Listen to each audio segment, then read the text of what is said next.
Vamos a iniciar este año con una nueva serie que se va a titular Dios pelea nuestras batallas. Dios pelea nuestras batallas. Esta va a ser la serie que vamos a iniciar en este año y hoy tenemos como subtítulo la justicia sagrada de Dios. La justicia sagrada de Dios. Una de las cosas más importantes que nosotros debemos aprender como cristianos es que si Dios no está con nosotros, nunca ganaremos ninguna batalla. Si Dios no está de tu lado, no va a poder funcionar tu matrimonio. Si no tienes a Dios de tu lado, tus enemigos te derrotarán, te humillarán y te avergonzarán. Si Dios no está de tu lado, no vas a poder sacar a tu familia adelante. Si Dios no está de tu lado, no importa el negocio que emprendas, si Jehová no edifica la casa, en vano trabajan los que la están construyendo. Si Jehová no vela, en vano vela la guardia. Salmo 127. Entonces, la lección que Dios en el Antiguo Testamento les quiso dar a su pueblo es que las batallas no las ganaba la fuerza de los soldados, la estrategia o la inteligencia militar de los generales, sino era Dios. Era Él el que les daba la victoria. Un ejemplo de esto lo vemos en Éxodo cuando Moisés va con Josué y Moisés se sube a una montaña y Josué está abajo en un valle peleando contra Amalec. Entonces Moisés le pide a Aarón y a otro hermano a que le levanten las manos con la vara. Y dice la Biblia que cuando Moisés levantaba las manos con la vara, abajo en el campo de batalla prevalecía Josué. Y cuando Moisés bajaba la vara, prevalecía o estaba ganando Amalec. Qué lección espiritual tan preciosa, porque Dios estaba enseñando que en la guerra la mano levantada con la vara significa la oración. Mientras nosotros estemos orando y seamos hombres y mujeres de oración, vamos a tener victoria en todas nuestras batallas. No existe ninguna victoria, ni ninguna pelea, ninguna lucha en la vida que pueda ser ganada por fuerzas humanas, por habilidades humanas, por capacidades humanas, por la inteligencia o el conocimiento del ser humano. Todo es ganado a través de la oración. Si tú no eres una persona disciplinada en la oración y no oras por lo menos, todos los personajes de la Biblia, Daniel, Abraham, Moisés, David, Jesucristo, oraban 3 veces al día. Oraban en la mañana, en la hora sexta, en la hora novena, en la mañana a las 12 o más o menos y a las 3 de la tarde. Era el tiempo de oración de todos los hombres de Dios. ¿Estás tú acostumbrado a orar así? No levantes tu mano. Pero antes de comenzar a entrar en materia, vamos a ver algunos versículos que nos van a servir para demostrar que toda la guerra en la tierra de Canaán, después de que Josué se quedó con todos los hijos de los que habían salido de Egipto para comenzar a introducirlos a Canaán, Dios le muestra a Josué la misma lección que va a ser el tema de nuestra serie. Vean ustedes, por ejemplo, Josué 10. Vamos a dar una vista panorámica al libro de Josué. Josué 10, versículo 8. Josué 10, versículo 8. Y Jehová dijo a Josué, no tengas temor de ellos, porque yo los he entregado en tu mano. Y ninguno de ellos prevalecerá delante de ti. O sea que si Dios a nuestros enemigos no los humilla, nosotros no los vamos a humillar. Si Dios no es tu escudo y tu fortaleza delante de ti, las flechas de tus enemigos y de mis enemigos me van a lastimar y me van a herir. No tengas temor, porque ninguno de tus enemigos va a prevalecer contra ti. Yo los estoy entregando en tus manos. Versículo 14 del mismo capítulo. Y no hubo día como aquel, ni antes ni después de él, habiendo atendido Jehová la voz de un hombre, porque Jehová peleaba por Israel. ¿Se imaginan ustedes quién le iba a ganar a Israel? Imagínate nada más, si Dios con nosotros, ¿quién contra nosotros? Versículo 24 y 25 del mismo capítulo. Y cuando los hubieron llevado Josué, llamó Josué a todos los varones de Israel y dijo a los principales de la gente de guerra que habían venido con él: acercaos y poned vuestros pies sobre los cuellos de estos reyes. Y ellos se acercaron y pusieron sus pies sobre los cuellos de ellos. Y Josué les dijo: no temáis, ni os atemoricéis, sed fuertes y valientes, porque así hará Jehová a todos vuestros enemigos contra los cuales peleáis. ¿Qué significa ponerle la pierna, ahora sí que en el pescuezo de pollo, verdad, de un enemigo? ¿Qué significa? Que tú lo has derrotado, pero no eres tú, sino Jehová el que lo puso en el suelo para que tú lo pisaras. Cristo les dijo a sus apóstoles: hollaréis serpientes y escorpiones, y ningún enemigo ni fuerza del enemigo os hará daño. ¿Saben ustedes que en el Nuevo Testamento los enemigos que tenía Israel eran físicos y eran reyes? Y ahora nuestros enemigos, ¿quiénes son? Efesios 6:12. No tenemos lucha contra sangre y carne ya. En el Antiguo Testamento todas las batallas eran con escudo, y tú te preguntas, ¿por qué tantas guerras en el Antiguo Testamento?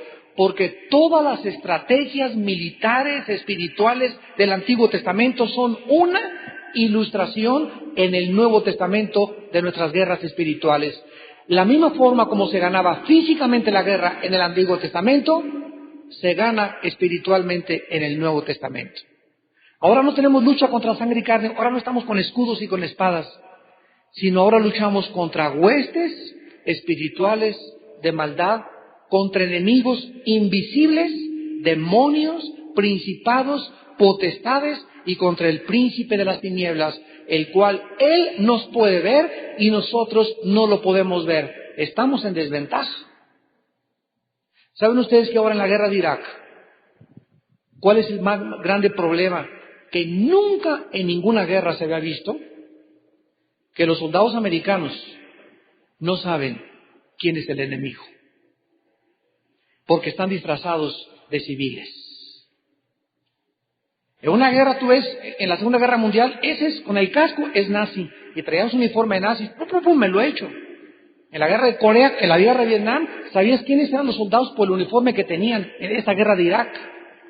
No saben porque no están disfrazados con uniforme militar. Traen uniforme civil y llegan a los campamentos de los americanos con bombas humanas, como suicidas, y es una guerra que va a ser imposible poder ganar.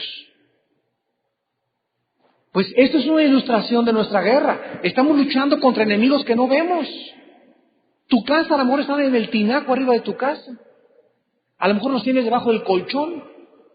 Hasta en los zapatos tienen demonios algunos, en los calcetines. Y tú no sabes ni por dónde se te han metido. Qué terrible que comiencen a entrar a tu casa y comenzar a minar tu casa. Y tú de repente en tu casa hay muchos gritos en la casa, hay mucha amargura. Mis hijos pleito y pleito y pleito. Mi esposo y yo pique y pique y pique. No se respira la paz. Y nos damos cuenta que dice Santiago, donde hay celos y amargura, ahí está la sabiduría animal, terrenal, diabólica. Santiago capítulo 3. Esos son los síntomas que nos podemos nosotros dar para darnos cuenta que estamos rodeados del enemigo. Entonces, si no estamos con Dios y si no es Dios el que nos está protegiendo, estamos en desventaja. Veamos ahora el versículo 42 del mismo capítulo 10 de Josué, versículo 42. Todos estos reyes y sus tierras los tomó Josué de una vez, porque Jehová, el Dios de Israel, peleaba por Israel. ¿Se dan cuenta cuántas veces aparece esta frase en el libro de Josué? Sigamos leyendo, capítulo 23 de Josué. Capítulo 23 de Josué, versículo 3. 23:3. Y vosotros habéis visto todo lo que Jehová vuestro Dios ha hecho con todas estas naciones por vuestra causa, porque Jehová vuestro Dios es quien ha peleado por nosotros. Él es, Josué le recordó, fue Dios el que nos dio la victoria. No nos enorgullezcamos. No es que seamos competentes, dice Pablo a los Corintios, sino que nuestra competencia proviene de Dios. No es que yo sea muy salsa, ni muy habilidoso para hacer negocios, ni tampoco el dinero que has hecho o que yo he hecho, o la casa que tengo, o el carro que tengo, o la prosperidad que hemos llegado, o los 5 doctorados que tengas, o las 5 licenciaturas, o lo que hayas alcanzado en la vida. No es por tu habilidad ni por tu fuerza. Ciego, es Dios quien te lo ha dado. Es Dios quien te ha dado la capacidad, la mente, la salud para hacer negocios, para hacer dinero. Y lo que Dios nos ha dado, nos los ha dado para que nosotros lo usemos para bendición de los demás. ¿Saben ustedes que desde que Dios comienza la Biblia y llama a Abraham, le dice a Abraham, ven Abraham, quiero hacer una nación grande de ti y engrandecer tu nombre? En ese momento Abraham, gracias Señor, ¿verdad? Por todo lo que vas a hacer conmigo. Yo sabía que yo tenía que ser grande, pero Dios no lo deja ahí. Le dice, para que tú seas bendición a los demás. Desde ahí parte Dios en el Antiguo Testamento. Dios me va a dar algo en la vida. Si Dios me hace un grande deportista, es para que cuando me retrate y cuando salga en el periódico, no me, y yo esto, y muy bueno, sino para que ahí pueda yo dar testimonio de su poder. Si Dios me hace un grande artista, si Dios me hace un grande licenciado, un grande abogado, diputado, jefe de policía, senador, gobernador, no es para que ahí en la altura me enorgullezca. Porque el éxito enferma y marea al ser humano que no vive bajo la sumisión de Jesucristo. Ustedes lo saben muy bien, el poder enferma y el poder total corrompe totalmente. Esto lo dijo un emperador romano. Algo le pasa al ser humano al alcanzar el éxito que lo marea la grandeza. Los emperadores romanos llegaban ahí cuando la gente, ¡Hail César! ¡Hail César! ¡Hail César! Algo había en este halago de la gente y de la multitud, lo que les pasa a los artistas, lo que les pasa a los políticos, lo que le pasa a cualquier persona. Cuando la gente comienza a halagarlos y exaltarlos, se enferman. Se enferman. Porque no fuimos creados para recibir gloria. Fuimos creados para que si alguien nos quiere dar gloria, la recibamos y la aventemos al cielo. Porque Dios no comparte su gloria con nadie. Y esto es lo que tenemos que entender, que Josué les quería recordar. Y finalmente en Josué 23, versículo 10. Un varón de vosotros perseguirá 1000, porque Jehová vuestro Dios es quien pelea por vosotros, como Él os dijo. Muy bien, Israel, en el libro de Josué, finalmente estaba en la tierra de Canaán. La generación anterior, o sea, los que Dios sacó en Éxodo de Egipto, todos se quedaron muertos en el desierto, menos 2, Josué y Caleb. ¿Por qué se quedaron ahí tendidos en el desierto y no entraron a la tierra de Canaán? Simplemente lo dice Hebreos capítulo 4, porque no le creyeron a Dios. Dice la Biblia en el Nuevo Testamento que por la fe estamos firmes. Mientras nos mantengamos confiando en Dios, Dios nos seguirá empujando en la vida, y empujando en la vida, y empujando y dándonos fuerzas para vivir. Pero en el momento que la incredulidad entra a nuestra vida y comienzas a permitir, ay, ¿y por qué esto? ¿Y por qué el otro? No, si Dios estuviera conmigo, ya no me quiere Dios, ya me abandonó, ya nadie me quiere, estoy solito y solita, estaba en el hospital y nadie me visitó, en la cárcel, y cuando comienzas en la vida a amargarte, a murmurar, a quejarte, lo estás haciendo contra tu Creador. Y eso hace que te estanques en la vida. Eso impide que la gracia de Dios pueda continuar empujándote. Porque si la gracia de Dios va a actuar en mi vida, va a ser porque sigo creyendo, como dijo Job, aunque Él me matare, seguiré confiando en Él. Aunque me quitare a mi novio, y aunque me quitare a mi novia, y aunque se me cayera en mi casa, y aunque perdiera ese trabajo, y aunque perdiera ese hijo, yo seguiré confiando en Él. No habrá nada absolutamente en este mundo que pueda abortar la misión que Dios tiene para mi vida y para tu vida. Por la fe estamos firmes. El momento que la incredulidad entra como una ponzoña, como un veneno, como una termita a nuestra vida, comenzamos a caer. Comenzamos a perder el piso, comenzamos a retroceder en la vida espiritual. La prueba de fe, entonces, en la que la primera generación que salió de Egipto estuvo delante de ellos, acabó en un fracaso. Y ahora Dios le daba la oportunidad a la segunda generación, a los hijos de los que salieron de Egipto, comandados por Josué y por Caleb.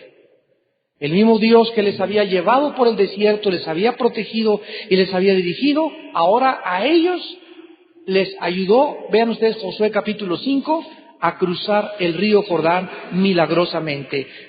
Josué 4. Dice en Josué capítulo 4, versículos 5 al 7.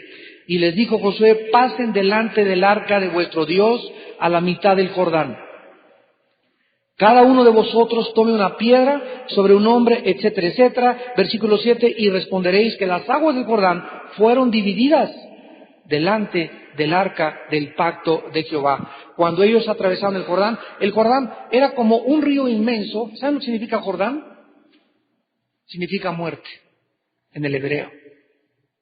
Iban a pasar la muerte. ¿La muerte de qué? La muerte de ellos mismos.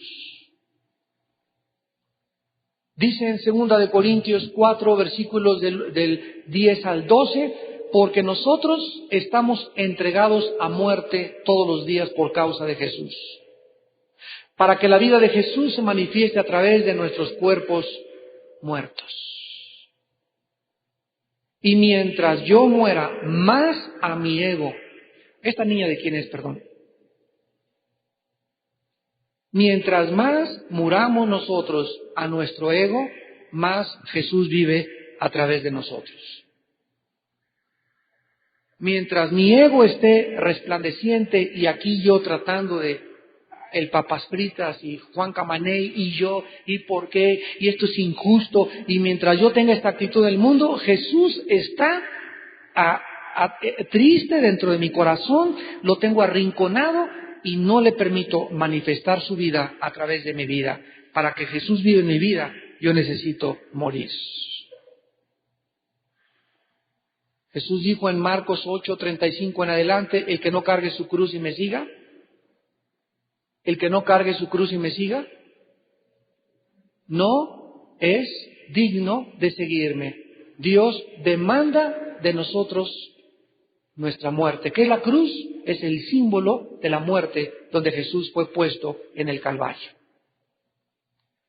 Ahora vemos nosotros pues que desde la perspectiva divina Jericó era otro salón de clases. Era otra lección para enseñarles a estos futuros guerreros la lección más importante acerca de la fe de Dios. Al entrar a Canaán había 7 ciudades, eran 7 fortalezas y la primera era Jericó. Era la primera fortaleza que tenía esta nueva generación que enfrentar. ¿Y cuál era la primera lección que tenían que enfrentar? Para seguir conquistando y avanzando y creyendo en Dios. Tenían que aprender que toda victoria depende de Dios. Ahí estaba Josué. Vamos a Josué capítulo 6 y vean ustedes la descripción que el Espíritu Santo nos da. Jericó estaba cerrada. Bien cerrada, dice el Espíritu Santo. Con este énfasis no significa que estaba cerrada, sino que si hubiera quedado, estaba cerrada, había una rendijita por donde se asomaban. A ver, ¿dónde están los judíos? A ver, abre la puerta un poquito. Cuando dice bien cerrada, significa que era inexpugnable, impenetrable. Era imposible que nadie ni siquiera pudiera entrar ni pudiera salir. A causa de los hijos de Israel, nadie entraba ni salía. Mas Jehová dijo a José, mira, yo he entregado en tu mano a Jericó y a su rey con sus varones de guerra. Entonces le dijo Dios, preparen las catapultas, preparen las ondas y preparen las flechas. Eso fue lo que le dijo Dios a Josué. Ven para acá, mi general. Vengan mis chiquilines. A ver, Señor, aquí ya fuimos al gimnasio en la mañana. Mira, Señor, estamos fuertes. Tenemos 3 o 4 rambos por acá cerca de nosotros. Estamos listos con nuestras catapultas. He hecho una planeación estratégica militar increíble. Vamos a saltar con las redes y con los ganchos y vamos a quedar con las escaleras y vamos a derrumbarlos a ellos. Sin embargo, Dios les entrega a su ejército la estrategia para derribar Jericó y las instrucciones de Dios eran en contra de la mente humana. Josué, quiero que le des una vuelta a Jericó con todos tus soldados. Es Jericó, 1, 1, 2, 1, 2, 1, 2, 1, 2. El segundo día, Josué, quiero que le vuelvas a dar otra vuelta. 1, 2, 1, 2, 1, 2, 1, 2, 1, 2, con todos los soldados. Y así vas a darle 7 vueltas durante 7 días. Y el séptimo día, le vas a dar 7 vueltas a la ciudad. Y vas a esperar lo que va a pasar. Imaginen ustedes el cuarto día, cuando Josué llevaba ya 4 vueltas hacia Jericó. Los que estaban en Jericó, aquí en la muralla, viéndolos, a estos les calentó el sol. Están enchochados, yo creo, se están fumando de la verde. Imagínense sus enemigos viendo, ¿verdad?, algo inexplicable, dándole vueltas a la fortaleza y sin lanzar ninguna flecha. ¿Qué están haciendo? Digo, se puede observar las murallas desde cualquier ángulo, pero lo que están haciendo es inexplicable. Ahora, esto es la parte de los enemigos. Imagínense los generales de Josué. En el cuarto día, oye Josué, ¿estás todavía bien de tu cabeza? ¿No te ha calentado demasiado el sol? ¿Se pudieron haber qué cosa? Revelado. Nuestro capitán nos está haciendo cosas tontas e inexplicables. Pero estos generales tenían que aprender que Dios había escogido a un hombre. Y que ese hombre era el líder que Dios había escogido y que no se había autonombrado líder Josué. Y los demás tenían la obligación, aunque pareciera ilógico, de seguirlo hasta la muerte.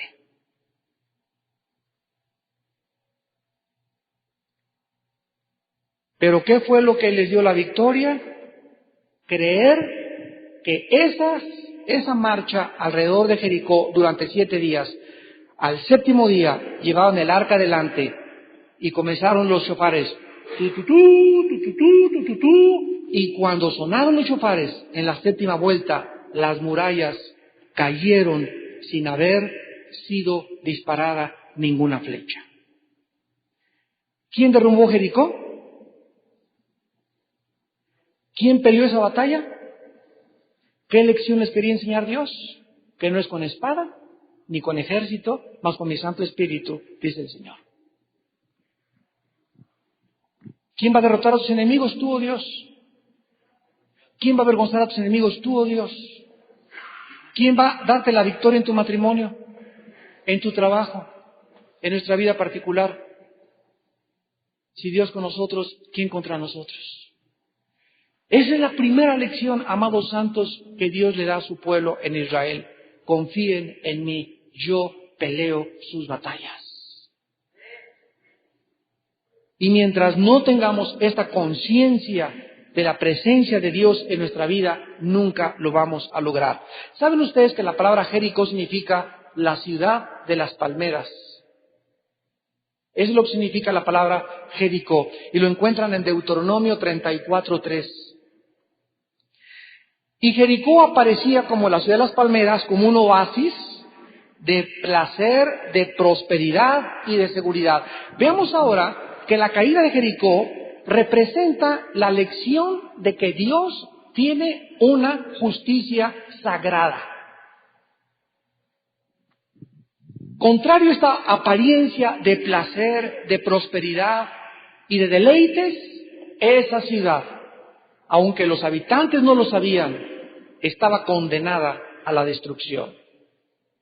Si tú vas a Las Vegas ahorita, toda la pompa y todo el deleite y los placeres, y no saben que están condenados a la destrucción.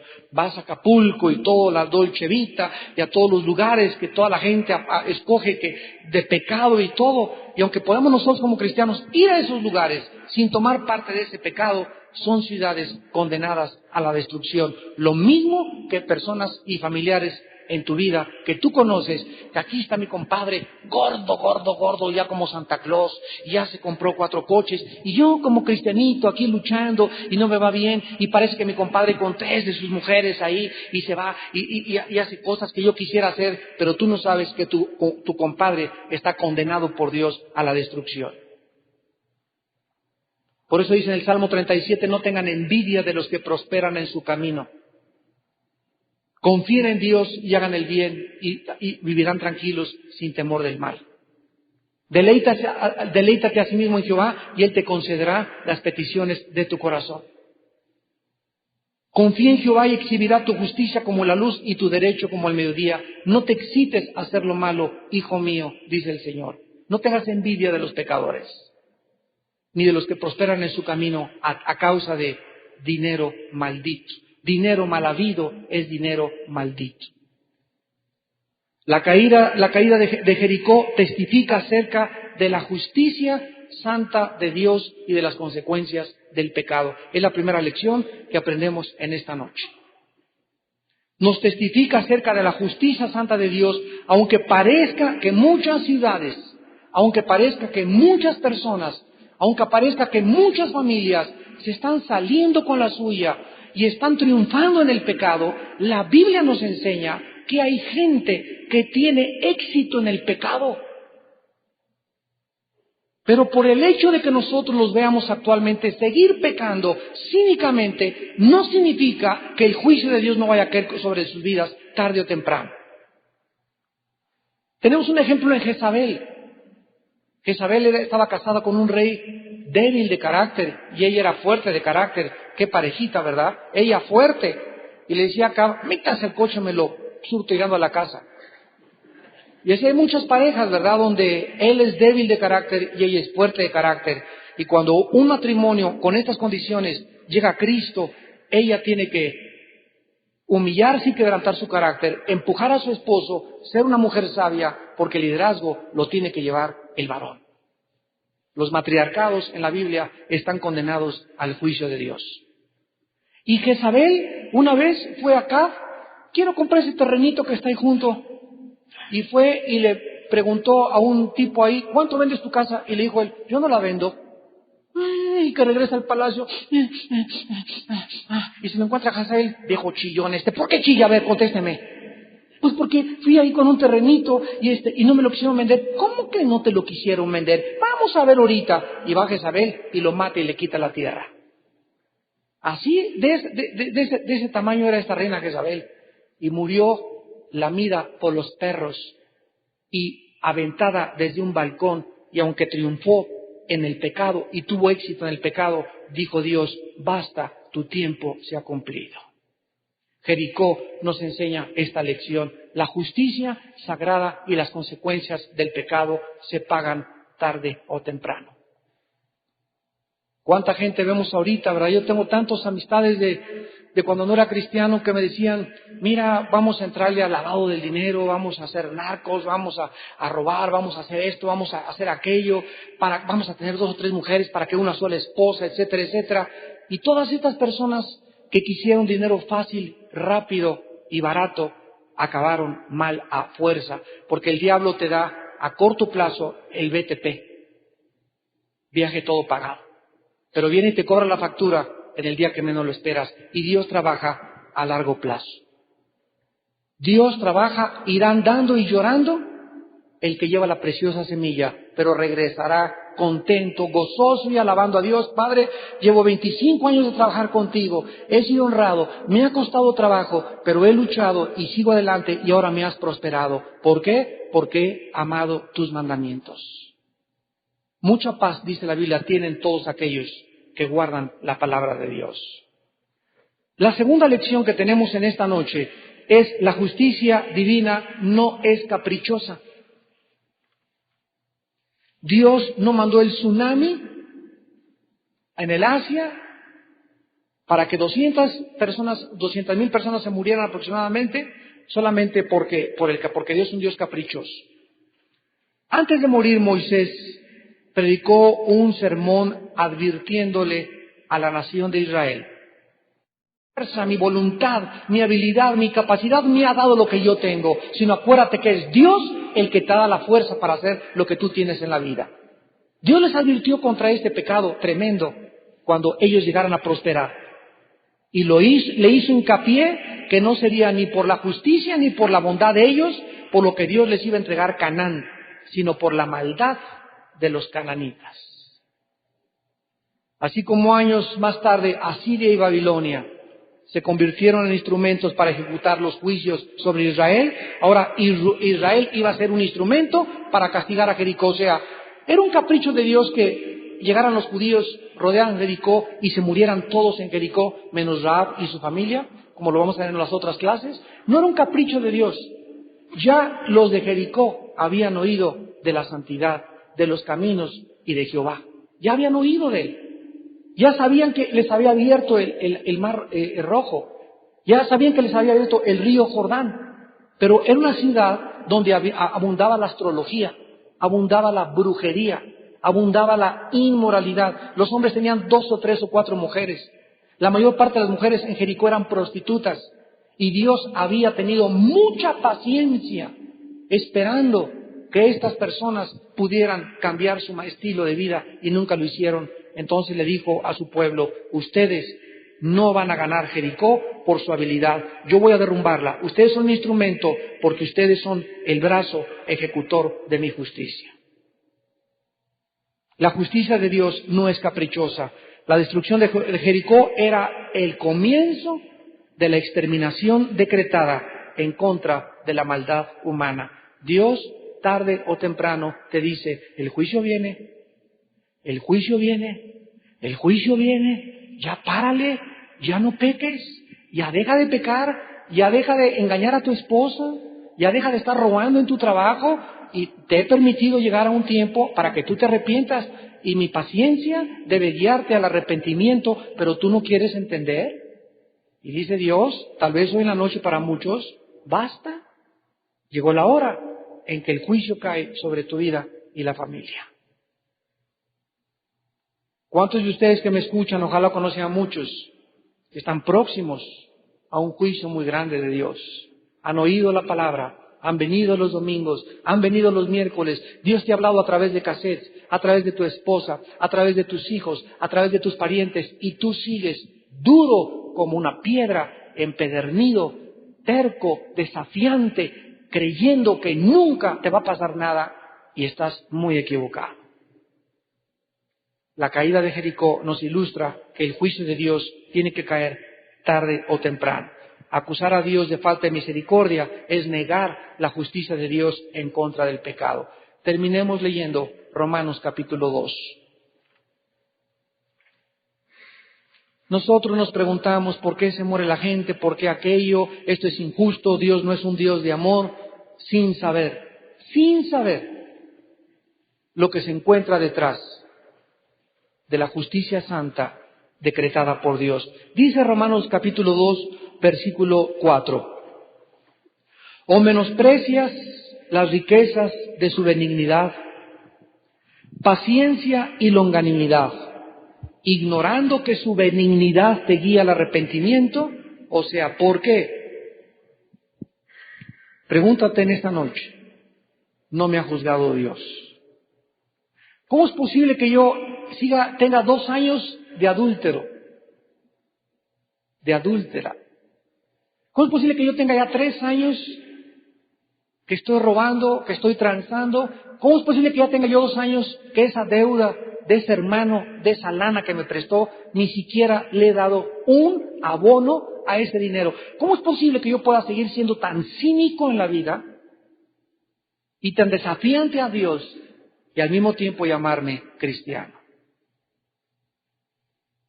¿Sabes por qué dice aquí la Biblia? Por la paciencia de Dios. El hecho que ahorita todavía no te haya pasado nada es para que en esta noche tal vez entiendas que Dios te ha hablado por última vez y te vuelvas a Él en arrepentimiento con tu corazón quebrantado y contrito y le pidas perdón y digas: ya basta, en esta noche quiero dejar de pecar, Señor. Quiero dejar de hacer lo malo. Y yo sé que necesito tu fuerza y tu poder para poder salir, porque no tengo el valor ni dejar de esta mujer, ni dejar de robar. Entiendo que soy insuficiente. Ahora comprendo que tú peleas por mí y tú vas a pelear por mí. Yo te entrego mi vida en esta noche y yo te pido que en esta noche me fortalezcas. Pero necesitas tú tomar esa decisión para que Dios, al ver que tú tomas esa decisión, Él te respalda con su gracia y su misericordia. Anoche leía con mi esposa 2 Samuel 7 y quedamos impactados de algo que Dios nos habló. Se los quiero compartir. En 2 Samuel 7 Dios ratifica el pacto abrámico a David, diciéndole que de su descendencia vendría el reinado eterno del Mesías. Pero hay un versículo que dice que Dios no le quitaría a Salomón su misericordia como se la quitó a Saúl. Y nos quedamos, mi esposa y yo anoche, nos mirábamos y me dice: ¿hay alguna otra persona en la Biblia que tú sepas, Armando, a quien Dios le haya quitado su misericordia? Nos impactó tanto que me puse a buscar en la concordancia y todo, y encontré que es la única persona en el Antiguo Testamento a la que se le dice que Dios le quitó su misericordia.